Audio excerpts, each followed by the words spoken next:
Assalamualaikum warahmatullahi wabarakatuh. Selamat pagi teman-teman. Salam sejahtera bagi kita semua.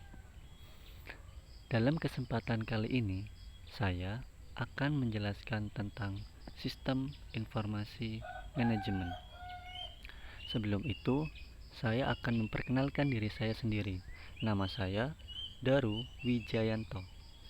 NIM 1808003101070 dari D3 Manajemen Perusahaan Fakultas Ekonomi dan Bisnis Universitas Jember.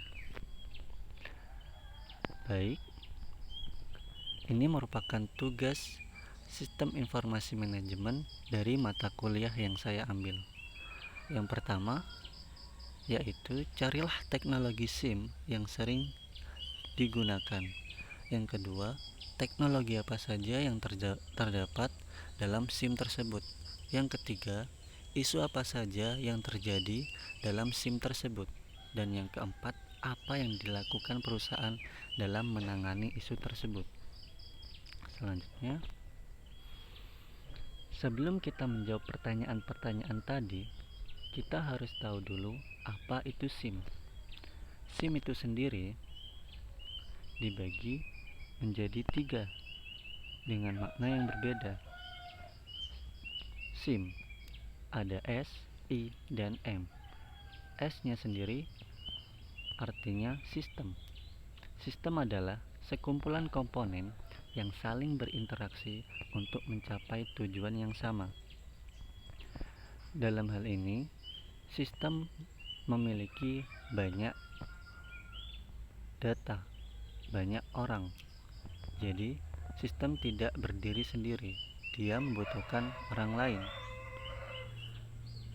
yang nantinya akan berinteraksi untuk mencapai tujuan yang sama, seperti sistem gotong royong. Yang kedua, I. Informasi. Informasi adalah sekumpulan data yang bermanfaat bagi penggunanya.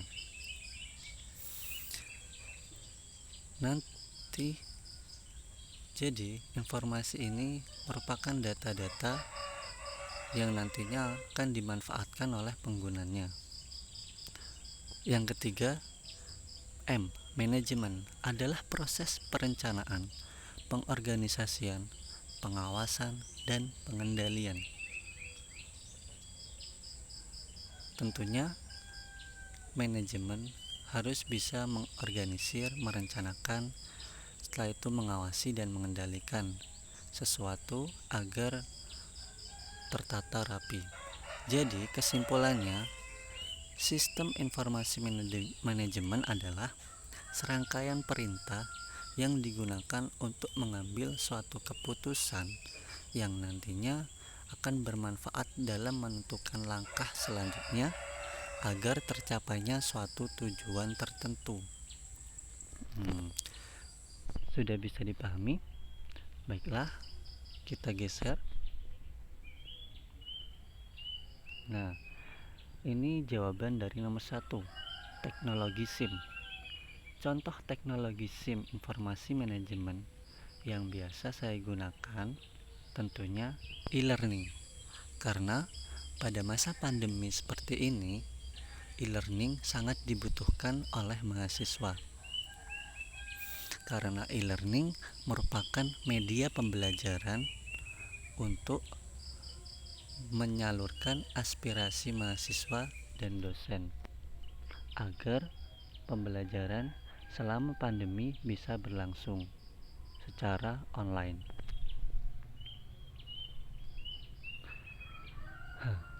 Ini merupakan jawaban dari nomor 2, teknologi yang terdapat dalam e-learning. Jadi, e-learning dilengkapi dengan Sister for Student. Sister for Student ini merupakan teknologi yang mempermudah pengguna untuk mendapatkan informasi dalam genggamannya. Maksudnya, Sister for Student bisa di-download melalui Play Store dan bisa digunakan dengan HP. Isi dalam Sister for Student sendiri terdapat milestone. Milestone merupakan data atau informasi yang berhubungan dengan IP. Jadi kita bisa melihat IP, IPK yang sudah kita lalui. Yang kedua, kita bisa melihat kehadiran atau jadwal perkuliahan, event-event kampus, hasil studi dan transkrip atau yang lain-lain. SFS sendiri dilengkapi dengan chat. Jadi kita bisa chatting dengan orang yang memiliki SFS di SFS. Selain di HP, kita juga bisa melihat sister di web. Oke. Yang kedua, e-learning juga dilengkapi dengan kuis. Kuis biasa digunakan untuk menguji pemahaman penggunanya.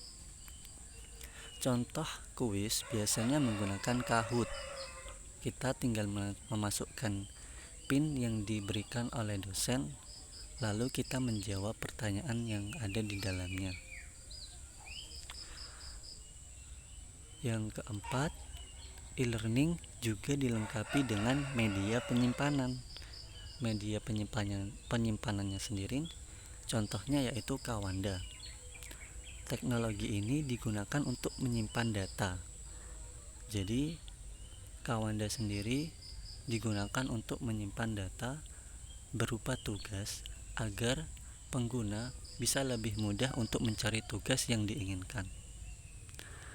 Dan yang keempat yaitu video conference. Jadi, teknologi ini digunakan untuk pembelajaran tatap muka antar pengguna, antara dosen dan mahasiswa dalam menyalurkan materinya. Selain contoh Zoom, ada Google Meet juga yang merupakan contoh lain dari video conference. Nah, ini merupakan tampilan dari e-learning atau disebut dengan dashboard ya. Jadi dalam hal ini e-learning memiliki dua bahasa bilingual, Inggris dan Indonesia. Dan sebelahnya adalah My Course. My Course itu merupakan tugas-tugas atau mata kuliah yang kalian tempuh. Sebelahnya lagi adalah Sister Web dan panduan MMP. Di sini ada kalender. Apa itu merah-merah? Merah-merah itu merupakan notif atau pengingat bagi mahasiswa kalau ada tugas atau absen. Di e-learning biasanya juga dilengkapi dengan forum untuk media pembelajaran. Dan di e-learning terdapat banyak sekali fitur yang biasa digunakan oleh mahasiswa.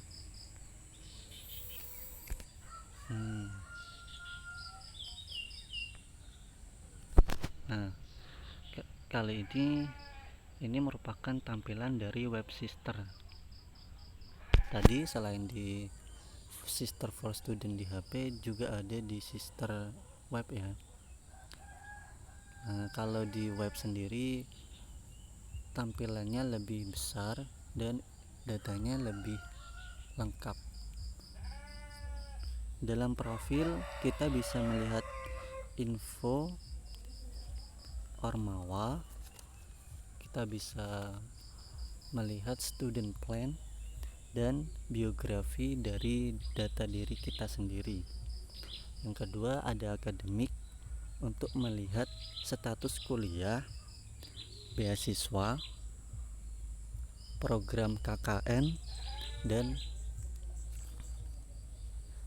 semua hal yang berhubungan dengan akademik. Yang ketiga ada event. Event itu diisi oleh acara kampus atau acara ormawa. Dan yang terakhir adalah web. Jadi kita bisa melihat web web web dari fakultas, ada blog di situ, ada UC3 dan ada Kawanda untuk melihat data. Oke. Ini merupakan jawaban dari nomor 3, isu e-learning. Ternyata e-learning juga memiliki sebuah problem atau masalah. Yang pertama, biasanya masalahnya yaitu absen barcode tidak terhitung. Yang kedua, terjadi error ketika KRS-an. Jadi SFS-nya itu lemot waktu dibuat KRS-an. Ketiga, sinyal dari setiap pengguna berbeda-beda. Tentunya begitu ya, karena banyak provider di Indonesia. Dan yang keempat, penyimpanan yang terbatas. Nah, Kawanda memang memiliki penyimpanan data yang terbatas. Jadi itu merupakan masalah yang saya beri. Untuk itu kita bisa menangani isu tersebut. Bagaimana caranya? Untuk masalah absen, biasanya mahasiswa atau dosen bisa menghubungi operator dalam penanganan ini. Isu ini bisa terjadi karena ada error dalam absen. Bisa terjadi oleh mahasiswa atau dosen. Kalau dari mahasiswa biasanya salah mencet present. Kalau dari dosen biasanya dia belum membuka, belum di absen semua. Oke, untuk KRS-an isunya karena lemot ya. Jadi di sini mahasiswa tidak diharapkan untuk KRS-an secara bersamaan di waktu yang sama agar menghindari error saat KRS-an. Untuk yang ketiga, sinyal ya. Untuk itu penanganannya yaitu mahasiswa mendapat kuota dari kampus untuk memperlancar jaringan. Kalau tidak, jika punya inisiatif, mahasiswa bisa membeli paket wifi agar lancar. Yang keempat, ini masalah Kawanda yaitu penyimpanan data.